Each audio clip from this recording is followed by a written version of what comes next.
ஒரு நாட்டுக்கும் இன்னொரு நாட்டுக்கும் சண்டை. கொஞ்சம் இவங்களோட கம்மியாக இருக்குது. அந்த நாட்டோட அதிபரை பிடிச்சி ஈஸியாக சண்டையில் ஜெயிலில் போட்டார் ஒரு அதிபர். சரி, அந்த அதிபரை விடுவிக்க சொல்லி சில அஃபிஷியல்ஸ் போய் கேட்குறாங்க. அப்போ அந்த அதிபர் என்ன சொல்லுவார்? ஈஸியாக விடுவிச்சிருவாரா? இல்லை ஒரு கவிதை எழுதி கொடுத்துட்டு அந்த அதிபரை கூட்டு போங்க அப்படின்னு சொல்லுவாரா? இது நடக்குமா? ஆனால் இது வரலாற்றில் நடந்திருக்கு. என்னன்னு பார்க்கலாம். வரலாறு முக்கியம் அமைச்சரை வாங்க பார்க்கலாம். கோச்செங்கணன் அப்படிங்கிறவன் சங்க காலத்தோட லாஸ்ட் பகுதியில், பிற்பகுதியில் இருந்த லாஸ்ட் மன்னன் அப்படின்னு அறியப்படுறான். அவன் ஆகப்பெரிய சிவபக்தன். காவிரி கரைதோறும் 72 சிவாலயங்களில் எடுப்பித்தவன் அப்படின்னு அவனை ரொம்ப பெருமையாக சொல்கிறவங்க உண்டு.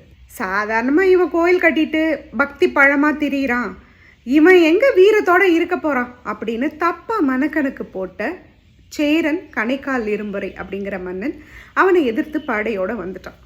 ஆனால் ஆகப்பெரிய வீரனான கோச்செங்கனான் அவனை எதிர்த்து சண்டை போட்டு கணைக்கால் இரும்புரையை பிடிச்சி தோக்கடிச்சு ஜெயிலில் பிடிச்சி போட்டான், சிறையில் தள்ளிட்டான்.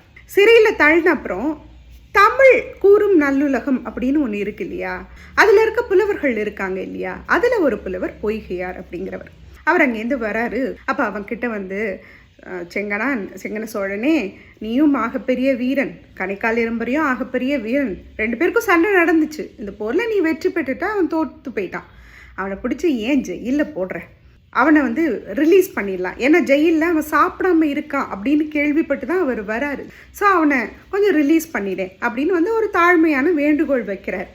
அப்போது கோச்செங்கனான் சொல்கிறான், முடியாத போன்னு சொல்லியிருக்கலாம், என்ன வேணாலும் அவன் அந்த இடத்துல சொல்லியிருக்கலாம், இல்லை புலவரை தண்டிக்க கூட செஞ்சுருக்கலாம். ஆனால் இவன் என்ன சொல்கிறான், எனக்கு ஒன்றும் பிரச்சனை இல்லை, அவனை விடுவிக்கிறேன், கவிதை தொகுப்பு எழுதி கொடுத்துட்டு அவனை கூட்டிகிட்டு போங்க, தமிழில் கவிதைகள் எனக்கு கேட்கணும் உங்கள் வாயால், நீங்கள் அதை எழுதி கொடுத்துட்டு அவனை கூட்டிகிட்டு போங்கிறான். என்ன ஒரு அதிசயம் இல்லை, தமிழ் மேலே அவ்வளவு பற்று இருந்திருக்கு அந்த கால மன்னர்களுக்கு. அப்போ பொய்கையார் சந்தோஷமாக களவழி 40 அப்படிங்கிற ஒரு கவிதை தொகுப்பை எழுதி கொடுத்துட்டு, செயல் தொகுப்பை எழுதி கொடுத்துட்டு அவனை ரிலீஸ் பண்ணுறதுக்கு இவன்கிட்ட பெர்மிஷன் வாங்கியிருக்காரு. சரி, இது எப்படி நமக்கு தெரிய வருது அப்படின்னு கேட்டிங்கன்னா, களவழி கவிதை பொய்கை உரை செய்ய உதியன் கால்வழி தலையை வெட்டி அரசிட்ட பரிசும் அப்படின்னு கலிங்கத்து பரணியும், இன்னருளின் மீதக்க பொய்கை கவி கொண்டு வில்லவனை பாத தலை விட்ட பார்த்திபனும் அப்படின்னு விக்ரம சோழன் உலாவும், பொறையனை பொய்கை கவிக்கு கொடுத்து களவழிப்பாக கொண்டோனும் அப்படின்னு குலோத்துங்க சோழன் உலாவும், பொய்கை களவழி 40க்கு வில்லவன் கால் தலை விட்ட கோன் அப்படின்னு ராசராச சோழன் உலாவும் சொல்லுது. இதை நமக்கு தெரியப்படுத்துது. சரி, இப்படி அவர் பெர்மிஷன் வாங்கிட்டு போன கணைக்கால் இரும்பரை விடுதலை ஆகிட்டானா? அதை இன்னொரு எபிசோடில் சொல்கிறேன். நன்றி.